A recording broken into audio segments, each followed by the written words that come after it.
नमस्कार, मैं डॉक्टर आलोक कुमार हूं और आज की इस खास चर्चा में एक बहुत ही दिलचस्प और ज़रूरी टॉपिक पर बात करेंगे। देखिए, एक नई कार खरीदना किसी भी मिडिल क्लास परिवार के लिए सिर्फ एक खरीदारी नहीं होती, बल्कि ये एक बहुत बड़ा माइलस्टोन होता है, एक सपना होता है। लेकिन अक्सर देखा गया है कि सही प्लानिंग न होने की वजह से ये खुशी बहुत जल्दी एक भारी आर्थिक बोझ बन जाती है। तो आज हम इसी बात को डिकोड करेंगे कि कैसे एक स्मार्ट कार लोन प्लानिंग की जाए ताकि कार घर में खुशी लेकर आए, न कि कोई टेंशन। इस पूरी चर्चा के पीछे की कोर फिलॉसफी बड़ी सिंपल सी है। मेरा हमेशा से ये मानना रहा है कि जब हेल्थ सही रहती है तभी वेल्थ बनती है। शारीरिक स्वास्थ्य और हमारी आर्थिक आज़ादी दोनों आपस में बहुत गहराई से जुड़े हुए हैं। अगर कार की फाइनेंसिंग सही तरीके से नहीं की गई तो वो एक ऐसा कर्ज का जाल या कहें डेब्ट ट्रैप बन सकती है जो रातों की नींद उड़ा देगी। और जाहिर है इसका सीधा असर मेंटल हेल्थ और बैंक बैलेंस दोनों पर पड़ेगा। हमें हर हाल में इस ट्रैप से बचना है। आगे बढ़ने से पहले एक छोटी सी लेकिन ज़रूरी बात। हमारा ये स्टेप बाय स्टेप गाइड पूरी तरह से एजुकेशनल पर्पस के लिए है। किसी भी बड़े फाइनेंशियल डिसीजन को लेने से पहले किसी सर्टिफाइड फाइनेंशियल एडवाइजर से सलाह लेना हमेशा एक समझदारी भरा कदम होता है। तो चलिए आज के इस रोड मैप पर एक नज़र डालते हैं। हम बात करेंगे कैश बनाम लोन डिसीजन की, फिर समझेंगे बहुत ही इंपॉर्टेंट 24-10 रूल। उसके बाद सरकारी और प्राइवेट बैंक्स का फर्क देखेंगे, हिडन फीस से बचने के तरीके जानेंगे और आखिर में बैंक विजिट के लिए एक रेडी टू यूज चेकलिस्ट पर बात करेंगे। चलिए सेक्शन 1 से शुरुआत करते हैं, कैश वर्सेस लोन डिसीजन। जब शोरूम में कोई शानदार गाड़ी पसंद आ जाती है तो सबसे बड़ा कंफ्यूजन यही होता है कि भाई कैश दें या लोन लें। अब ध्यान रखने वाली बात यह है कि कार एक डिप्रिशिएटिंग एसेट है, मतलब शोरूम से बाहर निकलते ही इसकी कीमत कम होने लगती है। अगर मौजूद कैश पर कहीं से 7 या 8% से कम का रिटर्न मिल रहा है तो बेझिझक कैश देकर कार लेना बेस्ट है। इससे हम भारी ब्याज देने से बच जाते हैं। लेकिन अगर उसी कैश को इन्वेस्ट करके 12 से 15% का रिटर्न कमाया जा सकता है तो फिर 9% रेट वाला कार लोन लेना एक बहुत स्मार्ट डिसीजन है। अब आते हैं हमारे दूसरे सेक्शन पर, द 20/4/10 रूल। मिडिल क्लास परिवारों के लिए घरेलू बजट ही सब कुछ है और ये रूल उस बजट को हमेशा बैलेंस रखता है। इसे एक लक्ष्मण रेखा मानकर चलिए।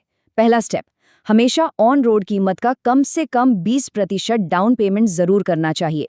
वो 0 डाउन पेमेंट या 100% फाइनेंसिंग के जाल में बिल्कुल नहीं फंसना है।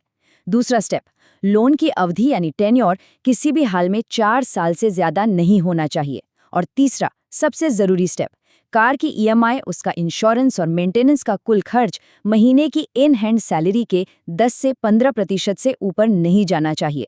अब इस डेटा को देखिए, एक अच्छा सिविल स्कोर और एक बड़ा डाउन पेमेंट कैसे गेम बदल सकता है। अगर क्रेडिट स्कोर 750 से ऊपर है और डाउन पेमेंट 30 से 40% के बीच है तो सबसे सस्ते इंटरेस्ट रेट्स मिलते हैं। वहीं दूसरी तरफ अगर क्रेडिट स्कोर खराब है और डाउन पेमेंट 0 है तो बैंक बहुत ही महंगा लोन देते हैं। ये छोटी सी प्लानिंग हमारी हार्ड अर्न सेविंग्स को बचा सकती है। लोन कितने साल का लिया जा रहा है, इसका लॉन्ग टर्म असर हमारी सेविंग्स पे बहुत गहरा पड़ता है। अगर लोन 36 से 48 महीने यानी 3 से 4 साल का है तो ब्याज में बहुत पैसे बचते हैं। लेकिन होता क्या है, अक्सर लोग छोटी ईएमआई के लालच में 7 या 8 साल का लंबा लोन ले लेते हैं और नतीजा बैंक को सिर्फ ब्याज के रूप में ही लाखों रुपए एक्स्ट्रा चुकाने पड़ते हैं। ये हमारे बजट पर एक बहुत बड़ी चोट है, इसलिए हमेशा छोटे टेन्योर का ही लक्ष्य रखना चाहिए। आगे बढ़ते हैं सेक्शन 3 पर, public versus private banks. Loan के लिए सही बैंक चुनना बिल्कुल एक बैटलफील्ड की तरह है। सरकारी यानी पब्लिक बैंकों में आमतौर पर ब्याज दरें कम होती हैं और सबसे कमाल की बात, यहाँ कोई फोरक्लोजर फीस नहीं होती। मतलब अगर समय से पहले लोन चुकाना हो तो कोई एक्स्ट्रा पेनाल्टी नहीं। वही प्राइवेट बैंक प्रोसेस तो बहुत फास्ट करते हैं, लेकिन उनका ब्याज थोड़ा ज्यादा होता है और सबसे खतरनाक होती है उनकी प्रीपेमेंट पेनाल्टी। समय से पहले लोन चुकाने पर वो इतना चार्ज लगा देते हैं कि सारी सेविंग्स खत्म हो जाती हैं। अब आते हैं सेक्शन 4 पर, हिडन फीस और इंश्योरेंस। कार खरीदते वक्त ये सबसे डरावना फेज होता है। एग्रीमेंट साइन करते समय अक्सर बैंक वाले लोन प्रोटेक्शन इंश्योरेंस थोपने की पूरी कोशिश करते हैं, जैसे कि वो लेना बहुत जरूरी हो। लेकिन सच्चाई क्या है, ये 0% मैंडेटरी है। जी हाँ, बिल्कुल जरूरी नहीं है। बैंक इसका मोटा प्रीमियम लोन में जोड़ देते हैं और फिर उस पर भी सालों तक ब्याज वसूलते हैं। इससे अच्छा है कि बाहर से एक सस्ता टर्म लाइफ इंश्योरेंस ले लिया जाए। ये सिंपल सी ट्रिक लॉन्ग टर्म में लाखों का ब्याज बचा सकती है। और अब आखिरी section 5, bank visit checklist. Bank में जब भी मीटिंग हो तो पूरी तैयारी के साथ एक प्रोफेशनल की तरह जाना चाहिए। वहां अधिकारी से नेगोशिएट करने के लिए ये 3 सवाल जरूर पूछने हैं। पहला, क्या ये प्रोसेसिंग फीस माफ की जा सकती है? दूसरा, फोरक्लोजर के एग्जैक्ट चार्जेस क्या होंगे? और तीसरा, अगर बीच में कोई पार्ट पेमेंट किया जाए तो क्या कोई पेनाल्टी लगेगी? ये सवाल सिर्फ कॉन्फिडेंस ही नहीं दिखाते, बल्कि छुपे हुए चार्जेस को हटाकर हमारे हजारों रुपए भी बचाते हैं। और हाँ, बैंक जाने से पहले सारे डॉक्यूमेंट्स एकदम रेडी होनी चाहिए। इस चेकलिस्ट में मेन चीजें हैं केवाईसी डॉक्यूमेंट्स, इनकम प्रूफ जैसे कि लेटेस्ट सैलरी स्लिप या आईटीआर, पिछले 6 महीने के बैंक स्टेटमेंट्स और अगर पहले से कोई प्री अप्रूवल लेटर मिला है तो वो भी। ये सारी चीजें लोन अप्रूवल को सुपर फास्ट कर देती हैं और नेगोशिएशन टेबल पर हमारी पोजीशन को बहुत स्ट्रांग बनाती हैं। तो इस पूरी चर्चा को खत्म करते हुए एक सोचने वाली बात सामने आती है, क्या ये नई कार परिवार की खुशियों की नींव बनेगी या फिर एक खराब फाइनेंसिंग डिसीजन इसे एक थका देने वाला आर्थिक बोझ बना देगा?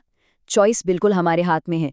अगर हम इन स्मार्ट फाइनेंशियल रूल्स को फॉलो करें तो अपनी हेल्थ और वेल्थ दोनों को बेहतरीन तरीके से प्रोटेक्ट कर सकते हैं। मुझे उम्मीद है कि आज की इस चर्चा से काफी कुछ नया और काम का जानने को मिला होगा। सुरक्षित रहें और हमेशा स्मार्ट फैसले लें।